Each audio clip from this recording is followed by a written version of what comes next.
سے آدم علیہ السلام دنیا میں آئے تو دیکھو جو ابا جو ہوتے ہیں اللہ میاں نے جب ہمارے ابا کو پیدا کیا تو 100% نیچر پہ بنایا. 100% کس پہ بنایا؟ نیچر پہ, کیونکہ انسان کی ابتدا ہے نا, تو بالکل کیسے ہوں گے وہ؟ نیچر پہ. پھر جو قومیں آئیں وہ 100% نیچر پہ تھیں. پھر انسان جب پیغمبروں کی تعلیمات سے دور ہوا تو نیچر سے آہستہ آہستہ ہٹنا شروع ہوا. تو نماز پڑھنا یہ ہماری نیچر کا حصہ ہے. اب میں آپ کو کہتا ہوں, یہ جو میں بار بار کہتا ہوں نا, میڈیکل سائنس ایک الگ فیلڈ ہے اور مذہب ایک الگ, یقیناً ایسا ہی ہے, لیکن مذہب کو فالو کرنا اس اعتبار سے کہ آپ کی نیچر کا حصہ ہے, اور میڈیکل سائنس سب سے زیادہ فوکس کس کو کرتی ہے؟ نیچر کو. کسی بھی ڈاکٹر سے پوچھ لو, وہ کہہ رہے ہیں کہ نیچرل غذائیں کھائیں, نیچرل لائف اسٹائل ہونا چاہیے. اگر آپ نیچرل لائف اسٹائل نہیں رکھتے, جائیدادیں کھا لو, آپ کی صحت اچھی نہیں ہو سکتی. رات کو جلدی سونا یہ نیچر ہے یا نہیں ہے؟ اور صبح جلدی اٹھنا, اسلام نے جو آپ کو ایک شیڈول بنا کے دیا ہے, اس میں رات کو دیر سے سو کے صبح دیر سے اٹھنا ہے یا جلدی سو کے جلدی اٹھنا ہے. اس کا مطلب اسلام آپ کو فطرت سے دور کر رہا ہے یا فطرت کے قریب کر رہا ہے؟ فطرت کے قریب کر رہا ہے. تو اس لیے پتہ چلتا ہے کہ اسلام اور میڈیکل سائنس اس اعتبار سے ایک ہی چیز کے دو نام ہیں. نہیں یہی بات سمجھ میں. اگر آپ کو اپنی صحت کو بھی مینٹین رکھنا ہے, انسان کا بچہ بن کے زندگی گزارنی ہے, ہر لحاظ سے فٹ رہنا ہے, تو آپ کو بالآخر اسلام ہی کو فالو کرنا پڑے گا. اس کے بغیر آپ صحت مند بھی نہیں ہو سکتے. تو روزہ جو اللہ نے فرض کیا نا, نماز, یہ ہماری صرف روح کی ریکوائرمنٹ نہیں ہے, یہ ہماری باڈی کی بھی ریکوائرمنٹ ہے. سمجھتے ہو کہ نہیں سمجھتے؟ سچ بولنا یہ صرف ہماری روح کی ریکوائرمنٹ نہیں ہے, یہ ہماری باڈی کی بھی ریکوائرمنٹ ہے. اب میں آپ کو مثال دیتا ہوں. آپ کہیں گے مفتی صاحب بھی تو آپ کہہ رہے تھے چوری کا انڈا کھاؤ یا حلال انڈا کھاؤ, پروٹین تو سیم پیدا ہوں گے, تو پھر مذہب چوری کا انڈا کھانے سے منع کیوں کر رہا ہے؟ بھائی صرف آپ کو پروٹین کی ضرورت نہیں چاہیے, مینٹلی ہیلتھ بھی چاہیے. وہ چوری کر کے وہ مینٹلی ہیلتھ آپ کو حاصل نہیں ہو سکتی, کیونکہ نیچر کے خلاف ہے حرام کھانا. آپ کی باڈی ڈسٹرب ہوگی, آپ بے سکونی میں جاؤ گے. ہو سکتا ہے آپ پروٹین کا ایک کنستر بن جاؤ, گھی کا ڈبہ بن جاؤ آپ, لیکن آپ خودکشی سے مرو گے. چوری کرنے والے کبھی بھی سکون میں نہیں ہوتے. میڈیکل سائنس کوئی فرق نہیں کرتی نکاح اور زنا میں, کہتے ہیں ایک سیم پروسیس ہے, نکاح میں بھی وہی, زنا میں بھی وہی. لیکن حقیقت یہ ہے کہ زنا کرنے والے اسٹریس اور ڈپریشن میں جاتے ہیں, نکاح کرنے والے اتنی ٹینشنیں لے کے بھی وہ ٹینشن نہیں لیتے, کیونکہ نیچر ہے. بہت مشکل ہے بھائی, رہنے دو یار. ہو سکتا ہے میڈیکل سائنس کہے کہ روزہ رکھنے سے آپ نتھرنا شروع ہو جاؤ گے, جو تھوڑے بہت آپ میں پروٹین رہ گئے وہ مارکیٹ سے کیا ہو جائیں گے, شارٹ ہو جائیں گے, کمزور ہو جاؤ گے. این ممکن ہے, میں نہیں کہتا کہ ڈاکٹر ایسا کہتے نہیں کہتے, یہ ڈاکٹروں سے پوچھے جا کے, وہ جو بھی کہتے ہیں ہم نے تو مذہب کو فالو کرنا ہے نا, روزہ تو رکھنا ہے, وہ تو اللہ کے حکم پہ رکھنے, ڈاکٹروں کے مسئلے تھوڑی رکھنے ہیں. ہو سکتا ہے وقتی کمزوری ہو سکتا ہے وقتی نقصان ہو, لیکن نتیجے کے اعتبار سے نقصان بولو, روزہ صحت کے لیے نقصان دہ ہوتا تو یہ نیچر کے خلاف ہوتا, نیچر کے موافق نہیں ہوتا. پھر قرآن کا یہ دعویٰ غلط ہو جاتا, فطرت اللہ الذی فطر الناس علیہا, یہ انسان کی وہ نیچر ہے جس پہ میں نے انسان کو پیدا کیا, اسلام. تو اسلام ایسی بات کا آرڈر نہیں دے سکتا جو انسانیت کے لیے فائدہ کے بجائے کیا ہو, نقصان ہو. تو یہ جو پھوڑنا پھاڑنا ہے نا, اتنا پھوڑ رہے ہو, یہ آپ کی صحت کے لیے نقصان دہ ہے. رسول اللہ صلی اللہ علیہ وسلم نے فرمایا بدترین برتن اللہ کی نظر میں, بدترین برتن جو بھرا ہوا وہ انسان کا معدہ ہے. سمجھ میں نہیں آ رہی بات؟ اللہ کو کوئی ٹرے چاولوں سے بھری ہوئی ہو نا, فل بھری ہوئی, اللہ کو بری نہیں لگے گی. وہ کوئی دیگ اتنی بھری ہوئی ہو, اوپر تک ڈھکن ہی نہ بند ہو رہا ہو, اللہ کو بری. کوئی شاپر بریانی سے بھرا ہوا ہو, اللہ کو برا نہیں لگے گا. تو ان کسی کی دیگ کی طرح بھری ہوئی ہو, اللہ کو یہ عمل بہت, اب بولا نہیں جا رہا. دیکھو ابھی شادیوں کی بات کرتا فوراً 4 پہ انگلیاں اٹھا لیتے ہیں, نہیں آ رہی نا بات. سب سے زیادہ جو برتن جو انسان کا پیٹ اور معدہ ہے نا, اللہ کو یہ بھرا ہوا برا لگتا ہے, بالکل بھی اچھا نہیں لگتا. تو زیادہ کھانا, پھوڑنا, پیٹ بھر کے کھانا, اس سے پتہ چلتا ہے یہ صحت کے لیے مفید نہیں ہے. ہوتا تو اللہ حکم دیتے جب بھی کھاؤ اتنا کھاؤ کہ تمہیں اسٹریچر پہ لوگ اٹھا کے گھر لے کے جائیں. ایک بدعتی مولانا صاحب تھے, ان کا جب انتقال ہو گیا نا تو کسی گھر میں تیجے کی دعوت تھی. تیجا 40واں ہوتا ہے نا مردوں کے کھانے, پتہ نہیں کیسے حلق میں کیسے اترتے ہیں مردوں کے کھانے, لوگ میت کے کھانے عجیب سے ہی ہوتے ہیں یار, کھاتے کیسے ہیں. تو تیجے کا کھانا تھا کسی کے ہاں, تو بچوں کی ماں نے بولا کہ بیٹا آج تم بریانی کھانے جا رہے ہو, کل شریف کی بریانی ہے, سویم کی بریانی ہے, دیکھو اپنے باپ کی روح کو تکلیف نہ پہنچانا, ایسے کھانا جیسے تمہارا باپ کھایا کرتا تھا, تمیز سے کھانا, پھوڑ پھاڑ کے آنا, تاکہ تمہارے باپ کی روح کو قبر میں کیا ملے, سکون ملے. بچے گئے, کھانا شروع کیا, بہت کھایا, کھائے جا رہے ہیں. ماں کی نصیحت یاد آ رہی ہے, کوئی کھانچا خالی نہیں ہونا چاہیے. اتنا کھا لیا کہ اب چلا نہیں جا رہا. مدذلہ العالیہ, جو سامنے آیا کھا لیا. دامت برکاتہم العالیہ, جو ملا کھا لیا. کھا کے جب یہاں تک اب چلا ہی نہیں جا رہا, تو ان کا خیال ہوا اب 2 بندے نا ان کو سہارے پہ لے کر آ رہے ہیں, پاؤں کھسٹ رہے ہیں زمین میں. ان کا خیال ہوا ماں کی طرف سے آج شاباش ملے گی. جب گھر میں گئے, ماں نے ایک تھپڑ لگایا, بغیر تو تمہارا باپ اسٹریچر پہ لوگ اس کو اٹھا کے لاتے تھے اور تم چل کے آ رہے ہو, تم نے باپ کی روح کو تکلیف پہنچائی.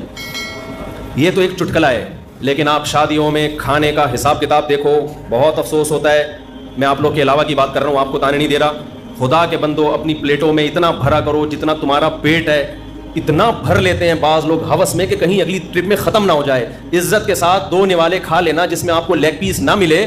یہ ان بھری ہوئی پلیٹوں سے جس میں کوئی کیمرہ لگا کے دیکھ رہا ہو تو آپ کی عزت جائے. خدا کی قسم, یہ 2 نوالے بہتر ہیں اس سے.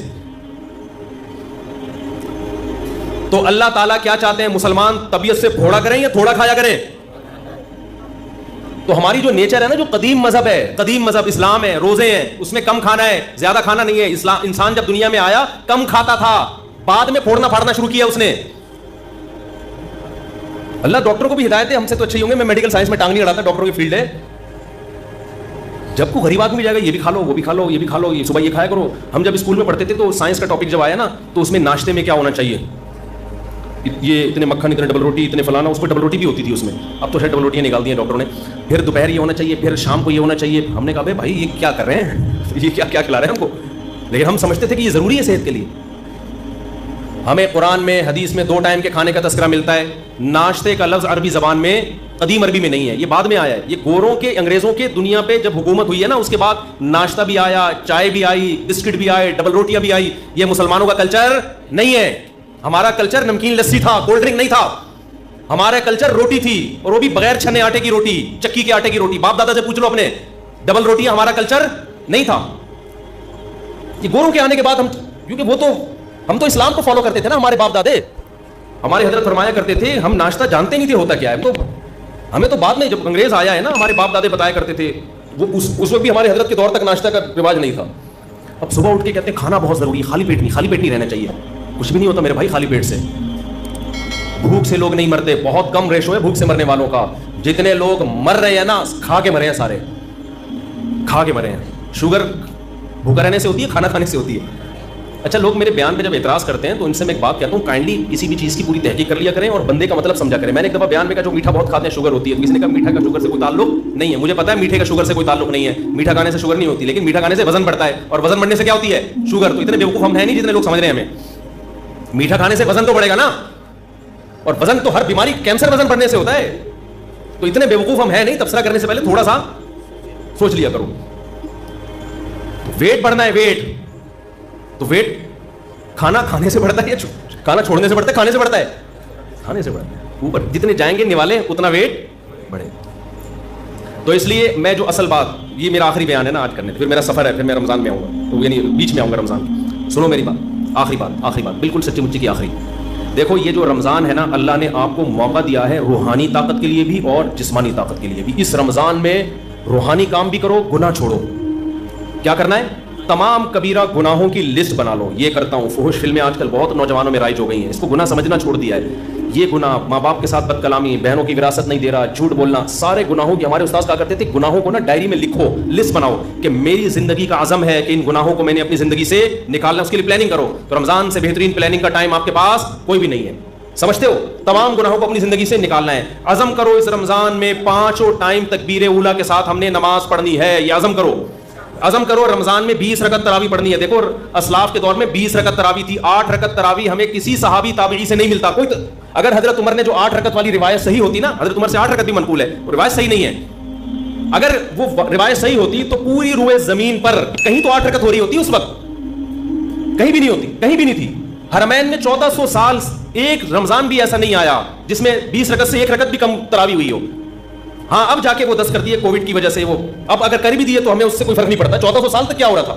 لوگ کہتے ہیں حرم میں رفع الیدین بھی تو ہوتا ہے. حرم میں رفع الدین ہوتا بھی رہا ہے اور ترک رفع الدین بھی ہوتا رہا ہے. جب احناف کی حکومت تھی, صدیوں حنفیوں نے حکومت کی حرمین پر, اس وقت جو حنفی امام تھا بغیر رفع الدین کی نماز پڑھاتا تھا, لیکن اگر کوئی رفع الدین کے ساتھ پڑھاتا تو اس پہ بھی اعتراض نہیں تھا, کیونکہ صحابہ میں آپ کو رفع الدین والے بھی ملیں گے اور رفع الدین نہ کرنے والے بھی ملیں گے, تو ہماری نظر میں اس سے کوئی فرق نہیں پڑتا. لیکن تراویح کا جہاں تک مسئلہ ہے, ایک سال بھی حرمین میں صدیوں تک ایسا نہیں آیا کہ مسجد نبوی یا مسجد حرام میں 20 رکعت سے کم تراویح ہوئی ہو.